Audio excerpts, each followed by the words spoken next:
تو اس کا مطلب یہ نہیں کہ تم ڈنڈا اٹھا لو، اپنے اخلاق کیسے بناؤ، سپرنگ بن جاؤ، سپرنگ جو پریشر سے کو قبول کر کے دب کر کے نیچے چلا جاتا ہے، نیچے جانے میں جڑ جانے کا نظام چھپا ہوا ہے کہ جھک جاؤ، ماں باپ ناراض ہو ان کے پاؤں پکڑ لو، بیوی ناراض ہو اس کے پاؤں پکڑ لو، ذلت میں عزت چھپی ہوئی ہے، ساری زندگی کا تجربہ بتا رہا ہوں، ذلت اللہ کی رضا کے لیے ذلت اٹھانے میں عزت چھپی ہوئی ہے۔ ہن لباس لکم، کتنا ہی مجھے غصہ چڑھا ہو میں اپنے کپڑے پھاڑوں گا، مجھے غصہ آ گیا میں نے اپنے کرتے پھاڑنے جو کسی یہ پاگل تو کرے گا، سمجھدار دوئے دا کرتا پاڑے گا، اپنا نہیں پاڑے گا۔ اب مجھے بیوی پہ غصہ چڑھ گیا تو میرا لباس ہے، اس کو تار تار کر دوں، گالیاں دوں، تھپڑ ماروں، تو ایسے جیسے میں اپنے کرتے کو پھاڑ رہا اور اپنے کرتے کو تار تار کر رہا۔ بیوی کو غصہ چڑھے تو وہ اپنے کپڑے پھاڑتی ہے، کپڑوں کے لیے کتنے حفاظتی نظام ہیں، الماریاں بنی ہوئی ہیں اور ہینگر بنے ہوئے ہیں، کریز خراب نہ ہو۔ ہم کھاتے ہوئے کیا کرتے ہیں، آگے اگر کپڑے نئے پہنے ہوں تو آستینیں چڑھا لیتے ہیں کہ کہیں کوئی شوربہ کچھ سالن ادھر نہ لگ جائے، ادھر نہ لگ جائے۔ میں جب بھی بیٹھتا ہوں تو میری بیوی کہتی ہے آستینیں چڑھاؤ، آستینیں چڑھاؤ، لگ نہ جائے۔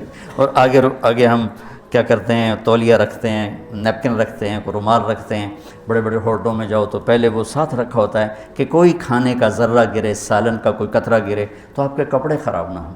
ہم کیچڑ میں جا رہے ہوں تو ہم اپنے پاؤں گندے کر لیتے ہیں، کپڑے گندے نہیں ہونے دیتے، اپنے شلوار اوپر کر لیتے ہیں، پتلون اوپر کر لیتے ہیں، پاجامہ اوپر کر لیتے ہیں۔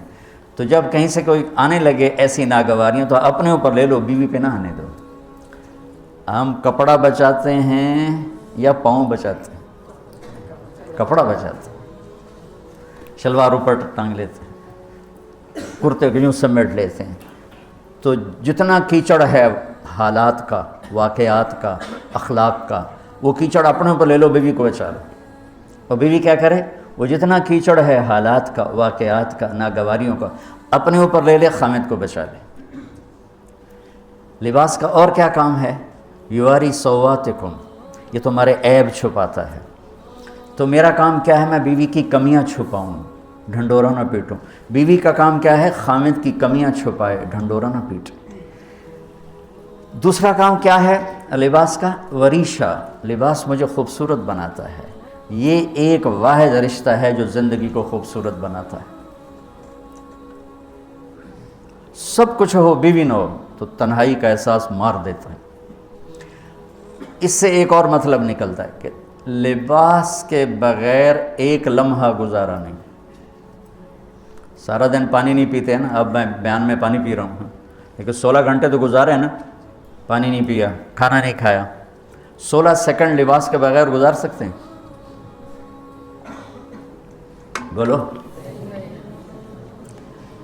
کوئی بھی کمرے میں نہ ہو، تم تنہا ہو، تم کپڑے اتارو تو تم اپنے آپ کو عجیب فیل کرو گے، تم خود اپنے آپ کو چادر میں چھپانے کی کوشش کرو گے۔ ان لباس ایک ایسی زبردست ضرورت ہے بلا دلیل کہ تم تنہا کمرے میں بھی کپڑے اتارو تو تم اپنے آپ کو عجیب سا محسوس کرتے ہو۔ اس سے پتہ چلا کہ بیوی کے بغیر کوئی زندگی نہیں ہے اور خامد کے بغیر عورت کی کوئی زندگی نہیں ہے۔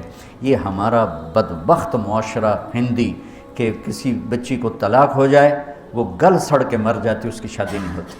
کوئی جوان بچی بیوہ ہو جائے وہ سسک کے مر جاتی، اس کی شادی نہیں ہوتی۔ کوئی 40-50 سال کا ہو جائے مرد، اس کی بیوی مر جائے، کوئی اس کو لڑکی دینے کے لیے تیار کوئی نہیں۔ اور لباس کا لفظ بتاتا ہے کہ شادی کے بغیر انسان ننگا ہے، اور ننگے انسان کا کوئی کہیں بھی گزارا نہیں ہے۔ لفظ لباس بتاتا ہے کہ ہم اس چیز کو رواج دیں کہ شادیاں ہوں، بیوہ کی شادی ہو، مطلقہ کی شادی ہو، کوئی کس کی بیوی مر جاتی ہے۔ حضرت ابن مسعود کا فرمان ہے اگر میری موت میں 10 دن باقی ہوں تو بھی میں شادی کر لوں گا اگر میری بیوی مر جائے تو۔ ابو ہریرہ کہتے ہیں اگر میری زندگی میں 7 دن باقی ہوں اور میری بیوی مر جائے تو میں 1 ہفتہ بھی شادی کے بغیر نہیں رہوں گا، میں شادی کر لوں گا۔ تو ہم ایک ہندی معاشرے سے متاثر ہیں جہاں بیوہ کی کوئی سنوائی نہیں، مطلقہ کی کوئی سنوائی نہیں، اور کوئی کوئی جوان بھی 2-4 بچے ہیں اور بیوی مر جائے تو اس کی کوئی شادی نہیں ہے، وہ سسک کے وہ بلک بلک کے زندگی گزارتے ہیں۔ ہم لوگ اس کو رواج دے، لباس، لفظ لباس بتا رہا ہے کہ جیسے لباس کے بغیر ایک لمحہ آدمی چین سے نہیں بیٹھ سکتا، ایسے ہی اس رشتے کے بغیر زندگی میں کوئی خوبصورتی نہیں، کوئی حسن نہیں ہے۔ ہن لباس لکم وانتم لباس لہن۔ تو لباس کیا کرتا ہے؟ زیب و زینت۔ لباس کیا کرتا ہے؟ عیب چھپاتا ہے۔ لباس کیا کرتا ہے؟ خوبصورت بناتا ہے۔ تو اس رشتے کو خوبصورت بنانا ہے، بیوی خامند کے لیے، خامند بیوی کے لیے۔ کس طرح یہ رشتہ خوبصورت بنے گا؟ اچھے اخلاق کے ساتھ، اچھے اخلاق کے ساتھ۔ اگر گھر والوں کے اخلاق اچھے ہوں، وہ بچی ساس سسر کو ماں باپ بنا لے، ساس سسر بچی کو ماں باپ بنا لے، خامند بیوی کو ہتھیلی کا چھالا بنا لے، بیوی خامند کو ہتھیلی کا چھالا بنا لے۔ میں قربان جاؤں اپنے نبی پر، ساری کائنات کو نور ایمان دینے والی ہستی، اور حضرت عائشہ رضی اللہ عنہ کو لقمے بنا کے کھلا رہے ہیں۔ کمال۔ حضرت عائشہ رضی اللہ تعالیٰ عنہ، وہ بڑی بڑی بوٹیاں ہوتی تھیں نا، وہ اٹھا کے ایسے نوچتیں اور پھر رکھ دیتیں، روٹی کا ٹکڑا تھا دیں۔ میرے نبی وہی بوٹی اٹھاتے جہاں حضرت عائشہ نے نوچا ہوتا تھا، وہیں دکھا کے کرتے تھے، ان کی محبت کو لینے کے لیے اور ہمیں سکھانے کے۔ حضرت عائشہ گلاس اٹھاتی، وہ بڑے بڑے ہوتے تھے، اب تو یہ چھوٹے چھوٹے گلاس ہیں، بخل کا زمانہ آ گیا، پانی بھی تھوڑا دیں دیں۔ ہمارے دیہات کا کلچر تھا، اب تو مٹ گیا ہے، مہمان ہی کوئی نہیں ہوتے۔ جب کچی سڑکیں ہوتی تھیں اور ذرائع نہیں تھے تو بہت سے مسافر ہمارے ڈیروں میں آ کے رات گزارتے تھے، ہماری پہچان والے نہیں، اجنبی راہگیر، کوئی پہچان والے بھی، لیکن جو بھی تھے، کوئی اپنے ہیں، پہچان والے ہیں، دوست ہیں، مسافر راہگیر ہیں، ان کو رات کو کھانے کے بعد دودھ پلانا یہ ہماری تہذیب تھی کہ جتنے بھی ہیں دیرے میں، 15 ہیں، 20 ہیں، 1 ہے، جاؤ بھائی روٹی کھا لی ہے، دودھ پواؤ سارے ہیں۔ وہ جانور بہت زیادہ ہوتے تھے، کھیتی باڑی کم ہوتی تھی، دودھ وافر ہوتا تھا، وہ گلاس اتنے بڑے بڑے ہوتے تھے، 3 پاؤ کا گلاس ہوتا تھا۔ تو ایک ہمارے دادے کے زمانے کا نا چاچا لال سنپال، وہ آ گیا دیرے میں، نوکر گیا دودھ پلانے، تو گلاس کو دیکھ کے نوکر سے کہندا پتر میں نہیں پیندا۔ اسا کہا چاچا کیوں نہیں پینا؟ اسا کہا 2 تو ود پیواں تو بے غیرت بنا، تے 2 تے میرا گزارا نہیں جاتا۔ میں نہیں پینا۔ تو حضرت عائشہ رضی اللہ تعالیٰ عنہ گلاس اٹھاتی اور یہ پیا، یہ رکھا۔ میرے نبی اٹھاتے اور جہاں حضرت عائشہ کے ہونٹ لگے ہوتے تھے وہاں ہونٹ رکھ کے، یہ زندگی سکھائی ہے۔ یا عائشو، کیا محبت سے بولا عائشہ نے، یا عائشو، یہ عاشقانہ انداز ہے، محبوبانہ انداز ہے۔ یا حمیراء، عائشہ آؤ دوڑ لگائیں، عائشہ مجھے پتہ چل جاتا جب تو میرے اوپر ناراض ہوتی ہے۔ حضرت عائشہ نے کہا وہ کیسے؟ کہ جب تو میرے اوپر ناراض ہوتی ہے نا تو تو یہ نہیں کہتی مجھے رب محمد کی قسم، تو کہتی مجھے رب ابراہیم کی قسم۔ جب تو میرے اوپر راضی ہوتی ہے تو تو کہتی ہے مجھے رب محمد کی قسم، اور جب تو میرے اوپر ناراض ہوتی ہے تو تو کہتی مجھے رب ابراہیم کی قسم۔ کہ یا رسول اللہ صلی اللہ علیہ وسلم نام ہی آپ کا نہیں لیتی، میرا تو دل آپ پہ کیا، میری جان قربان ہے آپ پر۔ عرب کے ماحول میں اظہار عشق عیب تھا بیوی سے، ہاں معشوق سے اظہار عشق، ساری شاعری بھری پڑی، تم نے شعراء جاہلیت پڑھو یا بعد کو پڑھو، بھری پڑی۔ وَهَلْ تَبْكِينَ لَيْلَا إِذَا مِتُّ قَبْلَهَا وَقَامَ عَلَىٰ قَبْرِ النِّسَاءُ النَّوَائِحُ لَيْلًا كَمَا لَوْ أَصَابَ الْمَوْتُ لَيْلًا بَكَيْتُهَا وَجَادَ لَهَا دَمْعًا مِنَ الْعَيْنِ السَّافِحُ وَأَغْبِطُ مِنْ لَيْلًا بِمَا لَا أَنَالُهُ بَلَا كُلُّ مَا قَرَّتْ بِهِ الْعَيْنُ طَائِعُ وَلَوْ أَنَّ لَيْلًا، دیکھو لیلہ لیلہ لیلہ، 4 شعر ہیں لیلہ، ہر شعر میں لیلہ۔ وَلَوْ أَنَّ لَيْلَ الْأُخَيْلِيَّةَ سَلَّمَتْ عَلَيَّ بَدُونِي جَنْدَلٌ وَصَفَائِحُ لَسَلَّمْتُ تَسْلِيمَ الْبَشَاشَةِ أَوْ زَقَا إِلَيْهَا صَدًا مِنْ جَانِبِ الْقَبْرِ سَائِحُ۔ وہ بڑے زور شور سے لیلہ لیلہ لیلہ اپنے اشعار میں کہہ رہا ہے، لیکن بیوی سے اظہار عشق عیب، موت، اس ماحول میں جس میں بیوی سے اظہار عشق ایک عیب تھا اور معشوق سے اظہار عشق شاعری بھری پڑی ہے. ترکت ہوا لیلا وسعد بمعزل، کیا کیا خوبصورت شاعری ہے. بے اب الشموس الجانحات غواربا،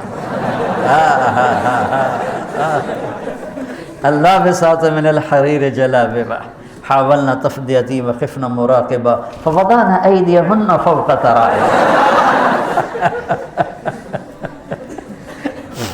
عرب کی شاعری بھری پڑی ہے عشق و معشوقی سے. اس ماحول میں میرے نبی سے ایک شخص کہتا ہے یا رسول اللہ من احب الناس الیک، آپ کو سب سے زیادہ کس سے پیار ہے؟ بھری محفل ہے، مسجد الگ نہیں یوں کر کے پوچھ رہا ہو، بھری محفل میں آپ سب سے زیادہ کس سے پیار کرتے ہیں؟ تو آپ نے زور سے کہا عائشہ سے. اللہ اکبر، اللہ اکبر، ہائے ہائے ہائے ہائے. وہ تو ہل گئے، وہ کہنے لگے، ان کی تو سمجھ میں نہیں آئی بات، تو انہوں نے کہا یا رسول اللہ میرا مطلب ہے مردوں میں آپ کس سے زیادہ پیار کرتے؟ تو آپ کو اندازہ ہو گیا بھائی کیوں یہ پوچھ رہا ہے. اس کو ہضم نہیں ہوا جواب، تو آپ نے کہنا تھا ابو بکر سے. تو آپ نے فرمایا مردوں میں عائشہ کے ابا سے، ابوہا عائشہ کے ابا سے. کیا زندگی سکھائی. ہن لباس لکم وانتم لباس لہن، یہ تمہارا لباس ہیں. تمہیں کتنا ہی غصہ چڑھے لباس تو نہیں پھاڑو گے. تمہیں غصہ چڑھے بیوی کو بے عزت نہ کرو. بیوی کو غصہ چڑھے تو کرتا پھاڑے گی، اپنا دوپٹے کو آگ میں ڈالے گی نہیں، اس کو بچائے گی. صرف پاگل یہ کام کرتا ہے. اسی ایک لفظ لباس کے اندر زندگی گزارنے کا پورا طریقہ موجود ہے. اور اسی کے اندر بیواؤں کی، مطلقہ کی، رنڈوے کی شادی کا اشارہ خوبصورت موجود ہے کہ لباس کے بغیر تو ایک لمحہ انسان نہیں گزار سکتا. تو اس کو رواج دینا یہ ہمارے ذمے ہے، اور اپنے نبی کی معاشرت کو بتانا یہ ہمارے ذمے ہے. ہم تو ان مسائل میں پڑ گئے جن کا نہ جنت سے تعلق ہے نہ جہنم سے تعلق ہے. الٹا وہ مسائل جس میں زیادہ اختلاف ہے اس میں زیادہ بولنا، زیادہ تقریریں کرنا، اس چیز نے ہمیں اپنی منزل سے بہت دور کر دیا. ہم کھو گئے ہیں، کہیں اور چلے گئے ہیں. تو اس عرب کے ماحول میں میرے نبی نے لباس بنا کے دکھایا. صفیہ رضی اللہ تعالیٰ عنہ چھوٹے قد کی تھیں، اونٹ پہ سواری کے لیے وہ خود نہیں کر سکتی تھی. آپ نے اپنا گھٹنا آگے کر دیا. حضرت صفیہ نے آپ کے گھٹنے پر پاؤں رکھا اور اس کو زینہ بنا کے آپ نے ان کو اوپر چڑھایا، زینہ بنا کے. جہاد کے سفر سے واپسی ہو رہی ہے. سب صحابہ سے کہا آگے نکل جاؤ. سب آگے نکل گئے. اتنا نکلے کہ غائب ہو گئے، نظر نہیں آ رہے. تو آپ نے کہا عائشہ دوڑ لگائیں.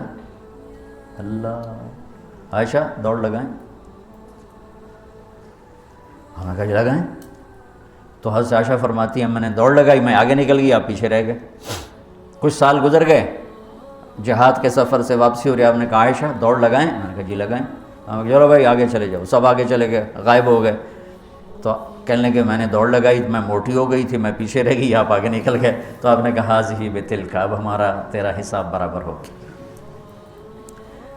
آپ بچوں زندگی تو پڑھو کہ تمہارے نبی نے کیا خوبصورت زندگی گزاری ہے. ایک صحابی کہتے ہیں دائم الفکرہ متواصل الاحزان، کیسے تھے ہمارے نبی؟ تو وہ جواب دیتے ہیں بڑے غمگین، بڑے فکر مند. ٹھیک ہو؟ یہی سوال ایک شخص حضرت عائشہ سے کرتا ہے کیسے تھے ہمارے نبی؟ کہتی ہیں کان ضحاکن بسامن، بڑے ہنسنے والے، بڑے مسکرانے والے. ایک کہہ رہا ہے بڑے غمگین، بڑے فکر والے. ایک کہہ رہی ہیں بڑے ہنسنے والے، بڑے مسکرانے والے. یہ فرق کیوں ہے؟ ایک نے دیکھا ہے مسجد کے ماحول میں، وہاں نبوت کی ذمہ داری مقدم ہے اور اس کا احساس آپ پر وزن ڈال رہا ہے. اما عائشہ نے دیکھا مسکراتا ہنستا کہاں؟ گھر میں آپ مسکرانے والے ہیں، آپ ہنسنے والے ہیں. اور نبوت کی ذمہ داری ہے، درد بھی ہے، لیکن اس کو اندر چھپا لیا ہے. اب بیگم کو ہنس کے دکھا رہے ہیں، خوش ہو کے دکھا رہے ہیں، اور ان کے ساتھ لاڈ کر رہے ہیں، ان کے ساتھ پیار کر رہے ہیں. وہ جو حدیث ام زرع ہے شمائل ترمذی کی، کتنی لمبی چوڑی وہ لایانی کہانی ہے، اور آپ نے بیٹھ کے ساری سنی۔ آج کا تو کوئی بزرگ ہو تو کہتا ہو تو کیا لایانی شروع کر دی، اتنی دیر میں تو ذکر ہو سکتا تھا۔ بیوی کے ساتھ لایانی بھی عبادت، وہ لایانی تو ہوتی نہیں بیوی کے ساتھ۔ جہاد کا سفر ہے، جہاد کا، اور سفر کے لیے تیاری کا اعلان اور کوچ کا اعلان۔ حضرت عائشہ اونٹنی پہ بیٹھیں، گلے میں دیکھا ہار کوئی نہیں، کہا یا رسول اللہ میں تو نہیں جاؤں کہ میرا ہار گم ہو گیا، میرا ہار پہلے ڈھونڈوائیں۔ سارے لشکر کو ہار پہ لگا دیا۔ آپ کہتے تیرا دماغ خراب ہے، میں جہاد میں تیرے لاڈ اٹھاؤں اور تیرے ہار کے پیچھے میں سفر کینسل کروں؟ چلو چلو۔ آپ نے کہا چلو بھائی عائشہ کا ہار ڈھونڈو، سارے ہار ڈھونڈنے میں لگ گئے سارے۔ یہ میں کہاں سے، کوئی میں فرضی قصے بیان کر رہا ہوں، گھڑ گھڑ کے بیان کر رہا ہوں، تمہیں اپنے حبیب کی سیرت سے اٹھا کے دے رہا ہوں۔ کوئی آپ کسی سیر پہ نہیں نکلے تھے کہ کوئی بات نہیں سفر کینسل کرو، جہاد کا سفر ہے، اور آپ کہہ رہے ہیں عائشہ کا ہار ڈھونڈو۔ آپ دیکھ رہے تھے کہ آگے عورتوں کے ساتھ کتنے کتنے ظلم ہوں گے۔ تم کو بھی سنو ان کی چیخیں اور آہیں جو میں سنتا ہوں تمہارے کلیجے پھٹ جائیں کہ کس قدر ظلم ہے۔ اور تمہیں عجیب بات بتاؤں، یورپ میں نظر آتا ہے عورت بڑی آزاد ہے، یورپ کی عورت پر یہاں سے بھی زیادہ ظلم ہوتا، دیکھنے میں وہ آزاد نظر آتی، لیکن اوف اللہ اللہ۔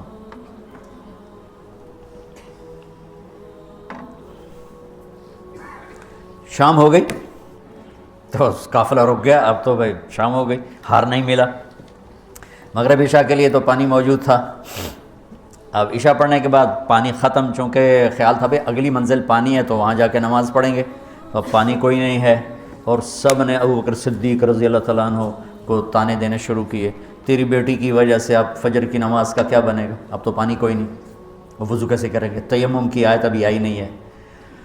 تو حضرت ابوبکر صدیق کو غصہ چڑھا، وہ گئے اللہ کے نبی کے خیمے میں، وہ تو باب تھے، تو آگے اللہ کے نبی حضرت عائشہ کی گود میں سر رکھے سو رہے تھے، حضرت عائشہ یوں بیٹھے ہوئی تھی، تو اب کیا کریں، وہ سوئے ہوئے ہیں تو بول تو سکتے نہیں، تب وہ چہرے سے ان کو ڈانٹ رہے ہیں،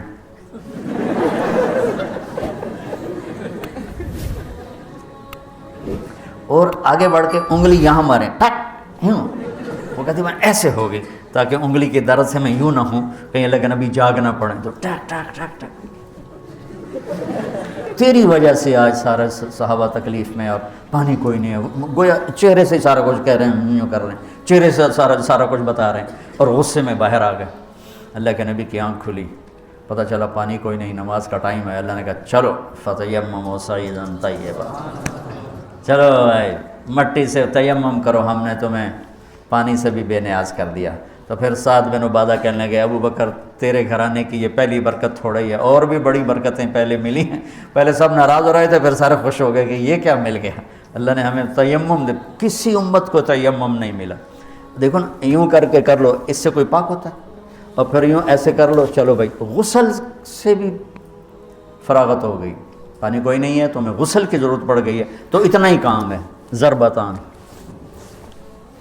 حضرت عمار بن یاسر نیا نیا تیمم کا حکم آیا تھا، پتہ تھا نہیں کیسے کرنا ہے، تو وہ سفر میں تھے تو ان کو ضرورت پڑ گئی نہانے کی، ان کا اب وضو کے لیے تو تیمم ہے بھائی یوں کر لو، لیکن نہانے کے لیے تو تیمم کیسے کروں گا، تو سارے کپڑے اتار کے ریت پہ کبھی یوں لوٹ رہے کبھی یوں ہو رہا کبھی یوں ہو رہا، تھے بھی بڑے لمبے چوڑے عمار بن یاسر، آ کر کہنے لگے یا رسول اللہ آج میں نے یوں تیمم کیا ہے، آپ نے کہا انما یکفیک ضربتان، ارے وہاں بھی تجھے 2 ضربیں ہی کافی تھیں، یہ اور یہ۔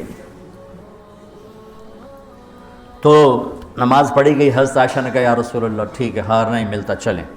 جب میرے نبی سے اماں عائشہ نے کہا چلیں، تب آپ نے کہا چلو، وہ جب اونٹنی کو اٹھایا تو ہار اس کے نیچے گرا پڑا، وہ دھاگا ٹوٹا اور پھسل کے نیچے چلا گیا، وہ سارے ادھر ادھر ڈھونڈتے رہے، اونٹنی کو کسی نے اٹھایا نہیں۔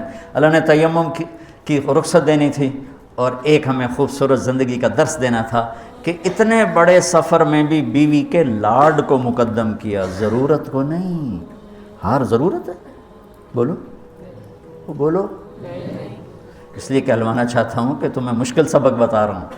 یہ یہاں کرسی پہ بیٹھ کے بتانا بہت آسان ہے، جب ناگواری آتی ہے پھر پتہ چلتا ہے کہ اب اپنے آپ کو سنبھالنا کیسے. اگر ناگواریوں کو سہنا سیکھ جاؤ گے تو تمہارا گھر جنت بن جائے گا. اگر ناگواریوں کو اگلنا شروع کرو گے تو تم اپنے گھر کو جہنم بنا لو. یاد رکھنا، شکل صورت چند دن، روپیہ پیسہ ایک دن بھی نہیں، کپڑے زیور گاڑیاں چند دن، اور اخلاق موت تک ساتھ دیتے. اخلاق کا حسن کبھی باندھ نہیں پڑتا. اخلاق کے حسن و جمال کو کسی میک اپ کی ضرورت کوئی نہیں. بمکارم الاخلاق کن متخلقا لیفوها ثناء جدک العطر الثنی فاصدق صدیقک ان صدقت صداقتا فادفع عدوک باللتی فاذا الذی. ضمیری کہتے ہیں کہ ایسے اخلاق بنا کہ تم مشک کی طرح مہکے. دوست کو دوست بن کے دکھا. اور فادفع عدوک باللتی فاذا الذی، یہ مصر آپ کی فصاحت پر پتہ بتاتا ہے کہ کیا کمال سے آیت کو اس مصرے میں فٹ کیا. فادفع عدوک باللتی فاذا الذی، ادفع باللتی ہی احسن فاذا الذی بینک وبینہ عداوۃ کانہ ولی. فادفع عدوک باللتی فاذا الذی.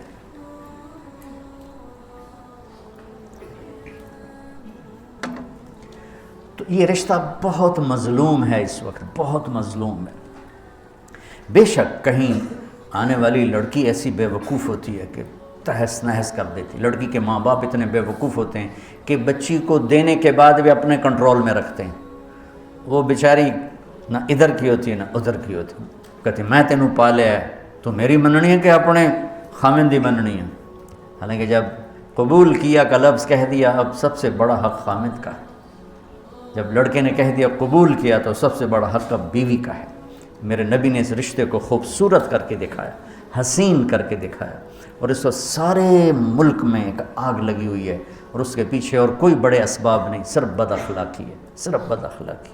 اس ایک آیت کو بچوں ذہن میں، ہن لباس لکم، میری بیوی میرا لباس ہے. جتنی میں لباس کی حفاظت کرتا ہوں اتنا میں اس رشتے کی حفاظت کر لوں، میرا گھر آباد ہو جائے. میرا خامند میرا لباس ہے، میں جتنا اپنے لباس کی حفاظت کرتی ہوں اتنی اپنے خامند کی حفاظت کر لوں، میرا گھر آباد ہو جائے. تو یہ بہت خوبصورت تشبیہ ہے، بہت خوبصورت تعبیر ہے جو میرے رب یہاں لے کر آئے ہیں. اور زندگی گزارنے کا طریقہ. اور دوسری بات دیکھو، اللہ اس آیت کو لائے ہیں روزے کے فرض میں.